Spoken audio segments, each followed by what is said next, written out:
Throughout American history, the pursuit of happiness has been a driving force in the lives of many Americans. Yet as the times change, the wants and the definitions of success change for those who live in those times.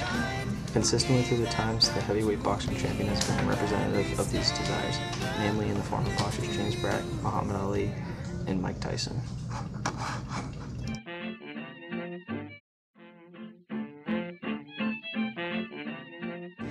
James Braddock began his boxing career in the 1920s the same way many Americans lived in that time, prosperous and carefree. Yet as the 1930s began, and so did the Great Depression, Braddock hit a string of bad luck, going from living in a penthouse to the basement of a rundown building in New York. Living off the generosity of friends and federal relief money, Braddock received a lucky break as he was offered a bout with a top contender, which he won, setting him up for a title shot with the flamboyant Max Baer. A long shot to win, Braddock knocked out Baer. No easy task, as Baer's power resulted in the deaths of two previous opponents, earning himself the nickname Cinderella Man. Braddock claimed his motivation in every fight was the sight of his children cold, their plates empty, and the power out. Braddock achieved what eluded so many at the time, the ability to have simply put food on the table. Braddock truly exemplified the Great Depression and their struggles that they faced through as American people, and describes his journey in the following quote.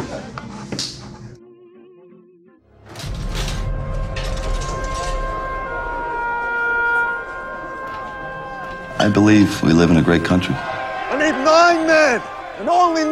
A country that's great enough to help a man when he's in trouble. I had a run of bad luck. Perhaps no athlete has ever been as outspoken as Muhammad Ali, dubbed the Louisville Lid. Known for his smooth footwork and slick punches, only Ali's words flowed as well as his boxing ability. He agreed with most boxing analysts in calling himself the greatest boxer ever, eventually writing an autobiographical poem appropriately titled The Greatest. A tireless civil rights advocate, Ali was known to have aligned himself with Malcolm X and other civil rights advocates. Perhaps his most defining moments, however, came in his protests against the Vietnam War, as he refused the draft, resulting in his eventual arrest. Ali lived in a time where he voiced the dreams of both African Americans and anti-war protesters, preaching equality and brotherhood above all else. Ali explains his view on civil rights and the war. You can't blame a black man for wanting to leave all this mistreatment. You must be crazy. I'm not going to help nobody get something my Negroes don't have. If I'm going to die, I'll die now, right here fighting you. If I'm going to die, you my enemy. My enemy is the white people, not Vietcongs or Chinese or Japanese. You my opposer when I want freedom. You my opposer when I want justice. You my opposer when I want equality. You won't even stand up for me in America for my religious beliefs, and you want me to go somewhere and fight, but you won't even stand up for me here at home. Here comes the, here comes the, here comes the, y'all don't really want it like, yeah. Here comes the, here comes the, here comes the, y'all don't really want it like. The Cold War and the years after were a time where in America, bigger was better. Those who stood out in the crowd were held high, and no man stood out the way Mike Tyson. Known for his incredible strength and power, Tyson backed up his title of the baddest man on the planet consistently with every bout. A true individual, Tyson stood out as so many Americans wished they could by being the biggest, strongest man he could possibly be. Tyson captivated Americans with his peculiar antics, such as biting off an opponent's ear mid-fight and his odd love of pigeons, as well as his strange quotes in interviews. As so many sought to be individualistic and noticeable, Tyson set a strange precedent of how to succeed in America.